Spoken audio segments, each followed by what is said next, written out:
السلام علیکم پیارے بچوں، آج جو میں آپ کو اسٹوری سنا رہی ہوں اس کا نام ہے ایک تھی مانو۔ ایک تھی مانو بلی جو کسی کی چہیتی یا لاڈلی نہ تھی۔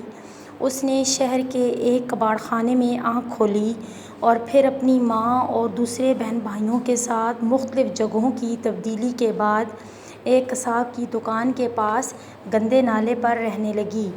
وہ ذرا بڑی ہوئی تو ایک دن اس کی بہن رانو بلی کو ایک بہت پیاری سی بچی ایک بڑی سی گاڑی میں بٹھا کر لے گئی اور اس کا بھائی شانی بلّا ایک خوار کتے کے ہاتھوں دنیا سے رخصت ہو گیا۔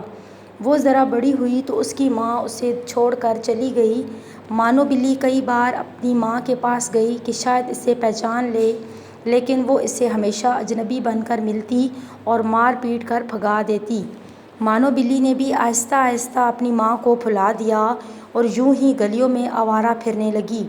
ایک دن اچانک اس نے اپنی بہن رانو بلی کو دیکھا جو ایک بہت بڑے سے لان میں گھاس پر بیٹھی دودھ پی رہی تھی۔ مانو بلی فوراً آگے بڑھی اور اسے پکارا، لیکن اس نے بھی بہن کو پہچاننے سے انکار کر دیا اور اسے اپنے گھر سے نکال دیا۔ مانو بلی کا دل ٹوٹ گیا۔ وہ باہر نکلی تو ایک نہایت گندے بچے نے نشانہ لے کر ایک پتھر اسے دے مارا۔ پتھر اس کی ٹانگ پر لگا اور وہ لنگڑا کر گر پڑی۔ بچے کے ساتھی اس کے اس سنہرے کارنامے پر کہکہے لگانے لگے۔ مانو بلی بڑی مشکل سے اٹھی اور اپنی زخمی ٹانگ کے ساتھ بھاگ کھڑی ہوئی کہ کہیں باقی بچے بھی پتھر لے کر اس پر اپنا نشانہ نہ آزمانے لگیں۔ اس سے انسانوں پر غصہ آنے لگا کہ وہ کس دیدہ دلیری سے ہم جیسے معصوم جانوروں پر ظلم کرتے ہیں اور انہیں کوئی کچھ نہیں کہتا۔ وہ اپنی زخمی ٹانگ کے ساتھ ایک گھر میں داخل ہوئی تو وہاں ایک مہربان بچے سے اس کا واسطہ پڑا۔ بچے کو اس کی حالت پر بہت ترس آیا۔ کچھ دیر بعد وہ اس کے لیے ایک پیالے میں دودھ لے آیا۔ مانو بلی پہلے تو جھجکی، پھر اسے بھوک بھی بہت زوروں کی لگی ہوئی تھی۔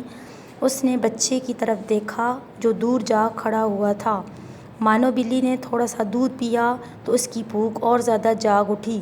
اس نے جلد ہی سارا دودھ پی لیا اور لیٹ گئی۔ بچہ اسے پچکارتا ہوا آگے بڑھا اور بڑے مہربان ہاتھوں سے اس کی زخمی ٹانگ ٹٹولی۔ پھر وہ اندر چلا گیا تو مانو بلی نے بھاگنے کا سوچا، مگر اپنے اس نئے مہربان دوست کو چھوڑنے کو اس کا جی نہ چاہا۔ آخر بچہ آیا تو اس کے ہاتھ میں مرہم پٹی تھی۔ مرہم پٹی ہونے کے بعد مانو بلی کو کچھ سکون آیا تو وہ سو گئی۔ اگلے دن بچہ اسے اپنے گھر کے اندر لے گیا۔ اس کے والدین بھی مانو بلی کو مہربان اور اچھے معلوم ہوئے، چنانچہ جلد ہی وہ اس گھر میں گھر کے ایک فرد کی طرح رہنے لگی۔ مہربان بچہ اسے لے کر باہر جاتا، اس کے لیے اس کی پسندیدہ غذائیں لاتا، اسے صاف ستھرا رکھتا۔ مانو بلی کا دل وہاں لگ گیا۔ ان سب کی مہربانیوں کا صلہ اس نے یہ دیا کہ اس گھر میں سے تمام چوہوں کو گھر چھوڑنے پر مجبور کر دیا جائے۔ لال بیگ اور دوسرے کیڑے مکوڑے بھی اس نے ختم کر ڈالے۔ جب وہ آئی تھی چوہوں کی جان پر بنی ہوئی تھی، ان کا کوئی حربہ کامیاب نہ ہوتا۔ مانو بلی جھٹ انہیں پکڑ لیتی اور کھا جاتی۔ اچھا کھانا، آرام اور سب کی توجہ ملنے لگی تو مانو بلی آہستہ آہستہ کامچور ہونے لگی۔ کھا پی کر وہ سارا دن اور رات سوتی رہتی، اکثر چوری چھپے دودھ بھی پی لیتی، کبھی دوسری چیزیں بھی چپکے سے ہڑپ کر جاتی۔ زیادہ کھانے کی وجہ سے مانو بلی بہت موٹی ہو گئی۔ چلنا پھرنا اس کے لیے دوپہر ہو گیا۔ ایک روز چوہوں نے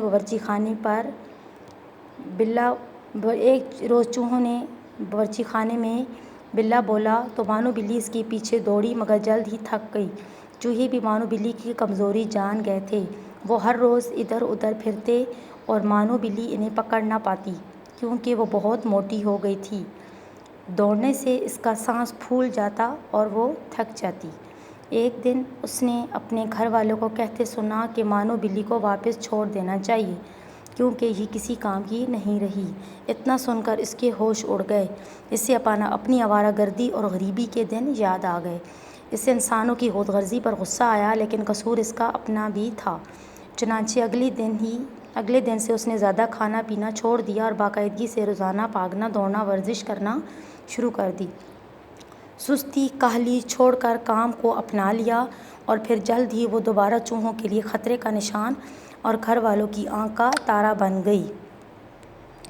تو بچوں، اس کہانی سے ہم نے کیا سبق سیکھا ہے کہ ایک تو باقاعدگی سے ورزش کرنی چاہیے، دوسرا کہ زیادہ نہیں کھانا چاہیے، جتنا آپ کھا سکتے ہیں اتنا ہی کھانا چاہیے، سستی کاہلی کو اپنے قریب نہیں آنا چاہیے، ان کو قریب اپنے اوپر حاوی نہیں کرنا چاہیے۔ تو یہی آج کی سٹوری کا لیسن ہے، اور انشاءاللہ نیکسٹ سٹوری کے ساتھ ہم پھر ملیں گے۔